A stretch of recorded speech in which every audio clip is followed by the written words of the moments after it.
संसार की बातें बाहर है और मुझ आत्मा के अंदर अपने संसार का जो अब अनुभव हो रहा है, उस संसार के अनुभव में हम ऐसे अपने मन को शांत करके रखें। रियलिटी को देख रहे हैं परंतु अपनी एनर्जी वेस्ट नहीं कर रहे हैं।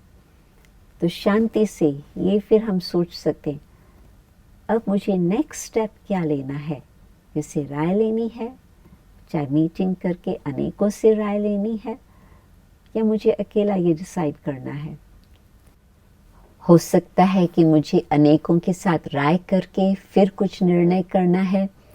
मुझे अनुभव जो अब तक हुआ है उससे मुझे मालूम पड़ेगा कि मुझे अभी क्या करना है, परंतु शांति से हर प्रकार से हम निर्णय करके फिर नेक्स्ट स्टेप हम ले सकते हैं। तो फिर आप देखो कि कैसे हमारा दिन बहुत सुंदर बनता जा रहा। और जो आज मैंने सोचा, बोला और किया, उसी आधार पर मेरा भविष्य बना। आज मैंने शुभ सोचा, बहुत श्रेष्ठ संकल्प किए, मुख से उन बातों का वर्णन किया जिससे अनेकों को प्राप्ति हो रही हो, उन्हों का उमंग बढ़े, उन्हों को शक्ति मिले, उन्हों को कुछ सहयोग प्राप्त हो। और फिर जो हमने कर्म किए, अनेकों को भी सुख मिला, कुछ प्राप्ति हुई। तो फिर आप सोचो कि भविष्य का मुझे कोई डर नहीं। क्यों? क्योंकि डर तब होता जबकि हमने कुछ पुण्य का खाता जमा नहीं किया है।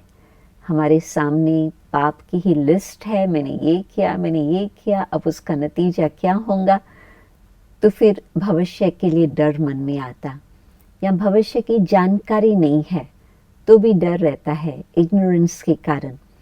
तो मैं जानकारी थोड़ी अपने को एजुकेट करूं कि अब और आगे स्टेप्स क्या आने वाले हैं, और मुझे उसमें अपनी जॉब अनुसार, अपने परिवार अनुसार क्या रिस्पॉन्सिबिलिटी है जो मुझे और आगे करना है। परंतु मन को शांत रख करके, अच्छी तरह से ये बातें समझ करके, फिर मन, वचन, कर्म से अपना भविष्य बहुत सुंदर बना सकेंगे। फिर उसमें अनसर्टेनिटी या इंस्टेबिलिटी की बातें नहीं आ सकती, क्योंकि मैंने जो अपना बीज डाला है, न सिर्फ संकल्प द्वारा परंतु बोल द्वारा, कर्म द्वारा, वो अच्छा बीज है तो रिजल्ट अवश्य ही अच्छी निकलने वाली है। और फिर दूसरी तरफ जो हमारे बहुत संकल्प चलते हैं वो है पास्ट के कनेक्शन से।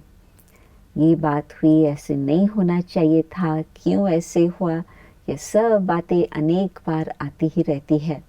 एक गीत चल रहा है नॉन स्टॉप।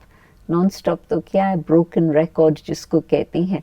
बार बार वही लाइन प्ले हो रही है, आगे ही नहीं बढ़ता। तो हमारा मन भी कभी ब्रोकन रिकॉर्ड के समान हो जाता, वहाँ ही अटक जाता, वही सेंटेंस आती रहती है, वही सीन हमारे सामने कई बार आती ही रहती। तो मुझे क्या करना है? मुझे अपने मन को समझाना होगा कि इस प्रकार के संकल्प करने से हमारी ही एनर्जी खर्च होती जा रही है। हम अपनी एनर्जी को जमा नहीं कर पाएंगे और हम बिल्कुल निर्बल हो जाएंगे, शक्ति ही नहीं हमारे अंदर रहेंगी। तो ना आज हम कुछ अच्छा काम कर सकेंगे, ना हम भविष्य के लिए कुछ अपनी तैयारी कर सकेंगे। और ऐसे जबकि हम निर्बल बन जाते हैं, जो हमारा परिवार है, जो जिसका मैं आधार हूँ, हम उन्हों को भी कुछ सहयोग नहीं दे पाएंगे।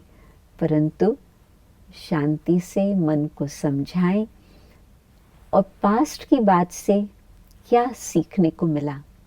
कई बार जो बात हो रही है हमको पसंद नहीं आती है, परंतु बाद में 1 वर्ष के बाद, 1 मास के बाद हम सोचते हैं कि ये यदि इस प्रकार से नहीं होता तो फिर उसका फ़ायदा कुछ नहीं हो सकता था, परंतु ये बात इस तरह से हुई तो मुझे फ़ायदा भी बहुत कुछ मिला। तो इसी तरह से यदि हम अपनी बुद्धि को बिल्कुल ज्ञान युक्त बना करके रखेंगे तो जो संकल्प आ रहे हैं वो बुद्धि निर्णय करे ये संकल्प उचित है या नहीं, और अनुचित संकल्पों को समाप्त। ज़रूरत नहीं है, मुझे अपनी एनर्जी को बचाना है। मानो कि जैसे इलेक्ट्रिसिटी है, आपको मालूम है कि बिल्स टू मच है, हम नहीं पे कर पाएंगे, तो आप ये योजना बनाएंगे कि मुझे एनर्जी की बचत करनी है। किस किस प्रकार से बच्चों को भी आप बिठा करके समझाएंगे, कुछ प्लान निकलेगा कि अभी हमको रात्रि को फलाने टाइम बजे हमको लाइट्स ऑफ करना है, अनेक प्रकार की बातें हो सकती। परंतु खुद की जो एनर्जी है उसका हमने बजट नहीं बनाया कि मुझे अपनी एनर्जी को कहाँ कहाँ यूज़ करना है। और मैं तो कहेंगी 3 बातों के लिए मुझे एनर्जी को यूज़ करना है। एक तो अपनी संभाल के लिए, पहले तो अपना खुद को संभालें, और सेकंड फिर जो हमारे घर वाले हैं उन्हों को संभालने के लिए, ताकि उन्हों को भी कोई दिक्कत न हो, तकलीफ़ न हो, परंतु और ही उन्हों को आराम से जीवन सही रास्ते पर चलते रहे।